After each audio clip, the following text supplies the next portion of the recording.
صحابہ میں سے علی آتے ہیں، حمزہ بھی آتے ہیں رضی اللہ تعالی عنہما، اور یہ معاملہ شروع ہوتا ہے، سردار کچھ مارے جاتے ہیں ان کے، پھر عام مقابلہ شروع ہوتا ہے، اور اسی دوران سورہ انفال ہی کا بیان ہے اللہ کی مدد آتی ہے فرشتوں کے ذریعے سے۔ کہ مدد کب آئی؟ جب جو کچھ اپنے پاس سا وہ لا کے ڈال دیا۔ اللہ کا اتنا ہی مطالبہ ہے، جو تمہارے بس میں وہ لا کے ڈال دو یہ ایمان کے ساتھ، پھر معجزہ رونما ہوتا ہے۔ اللہ کا یہ مطالبہ ہے، جو تمہارے بس میں وہ لا کے ڈال دو ایمان اور توکل کے ساتھ، پھر آتا ہے معجزے کا معاملہ۔ فضائے بدر پیدا کر، فرشتے تیری نصرت کو اتر سکتے ہیں گردوں سے قطار اندر قطار اپنی۔ قرآن کا بیان ہے، اللہ نے بھی فرشتوں سے کہا تھا کہ جاؤ اور اہل ایمان کو مضبوطی عطا کرو، اور ان کفار کی پیٹھوں کو بھی مارو، ان کے چہروں پر بھی مارو۔ صحابی فرماتے، مسلم شریف کا واقعہ ہے کہ اللہ کے رسول صلی اللہ علیہ وسلم میرے سامنے مشرک مارا گیا، مجھے کسی گھوڑے کی آواز آئی، کسی مارنے والے کی آواز آئی، لیکن نظر کوئی نہ آیا۔ اللہ کے نبی صلی اللہ علیہ وسلم نے فرمایا یہ فرشتے تھے جو تمہاری مدد کے لیے اللہ نے بھیجے تھے۔ وہی میدان میں شیطان تھا، سورہ انفال کا بیان ہے، جب اس نے یہ معاملات دیکھے تو بھاگ گیا وہاں سے، ساتھ چھوڑ دیا اس نے مشرکین کا، اور یوں 70 مشرکین مارے گئے۔ ابو جہل کا سر کاٹ کے پیش کیا گیا ہے، اس کو امت کا فرعون کہا ہے اللہ کے رسول صلی اللہ علیہ وسلم نے۔ بڑے بڑے سردار مارے گئے اس موقع پر، 70 مشرک مارے گئے، اور 70 کو قید کیا گیا ہے اس موقع پر، اور بالآخر اللہ نے اس کو یوم الفرقان قرار دیا، اور اہل ایمان کو اللہ سبحانہ وتعالی نے فتح عطا فرما دی۔ اسی سورۃ الانفال میں چند تبصرے جو اللہ تعالیٰ نے عطا فرمائے، کہیں مال غنیمت کا مسئلہ آیا، اس کا حکم بتا دیا گیا، اس کی تفصیل بتا دی گئی کہ اس کو ذاتی دولت نہ سمجھنا، لوٹ مار نہ کرنا، دولت تمہارا مقصود نہ ہو، اصل تو اللہ کے دین کی جد و جہد ہے۔ کہیں یہ بتا دیا گیا کہ صبر کا دامن ہاتھ سے نہ چھوڑنا، ورنہ لوگ تم پر غالب آ جائیں گے۔ کہیں کہا گیا سورہ انفال میں جب بھی لڑائی کا موقع آئے اللہ کا ذکر ضرور کرتے رہنا، اللہ سے تعلق میں کمی نہ کرنا، ورنہ لوگ تم پر غالب آ جائیں گے۔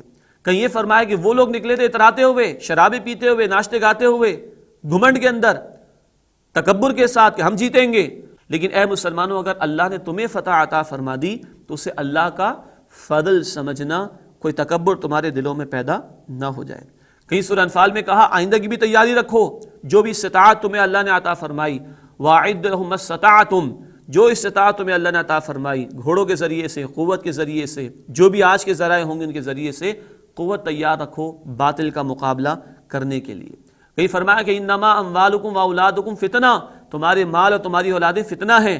کہیں مال کی محبت میں، دنیا کی اور اولاد کی محبت میں ڈوب کر اللہ کے دین کی تعلیمات کو فراموش نہ کر دینا، اس کے دین کے تقاضوں سے روگردانی نہ کر لینا۔ کہیں یہ کہا سورہ انفال کی آیت نمبر 26 میں وَاذْكُرُوا إِذْ أَنْتُمْ قَلِيلٌ مُسْتَضْعَفُونَ فِي الْأَرْضِ تَخَافُونَ أَن يَتَخَطَّفَكُمُ النَّاسُ فَآوَاكُمْ وَأَيَّدَكُم بِنَصْرِهِ وَرَزَقَكُم مِّنَ الطَّيِّبَاتِ لَعَلَّكُمْ تَشْكُرُونَ۔ یاد کرو مسلمانوں، تم کمزور تھے نا، مکہ کی طرف اشارہ ہو رہا ہے، زمین میں دبا دیے گئے تھے، امکان تھا لوگ تمہیں مٹا دیں، ختم کر دیں، اللہ نے تمہیں ٹھکانہ عطا فرما دیا، پاکیزہ رزق عطا فرما دیا، اب اللہ کا شکر ادا کرو۔ اللہ نے اتنی بڑی نعمت عطا فرمائی، شکر کیا ہے؟ اس کی اطاعت کرو، اس کے دین کے تقاضوں پر عمل کرو، اور اس کے دین کے مشن اور اس کی جد و جہد میں اپنے آپ کو لگاؤ اور کھپاؤ۔ یہ ہے غزوہ بدر، جس کو اسلام کا پہلا باقاعدہ معرکہ تو کہا جاتا ہے۔ گو کہ میں نے عرض کیا اس سے پہلے 8 مہمات ہیں جو اللہ کے رسول صلی اللہ علیہ وسلم نے روانہ فرمائی، 4 سرایا ہیں، 4 غزوات ہیں، لیکن یہ پہلا باقاعدہ معرکہ ہے جو ہمارے سامنے آتا ہے۔ عزیزان گرامی غور کیجئے، آج بھی کفر اور اسلام کی جنگ جاری ہے، آج بھی حق اور باطل کی جنگ جاری ہے۔ بظاہر احوال آج بھی باطل غالب دکھائی دیتا ہے، جیسے کہ 1000 کا لشکر تیاری کے ساتھ جو آیا وہ اس وقت غالب دکھائی دے رہا ہوگا۔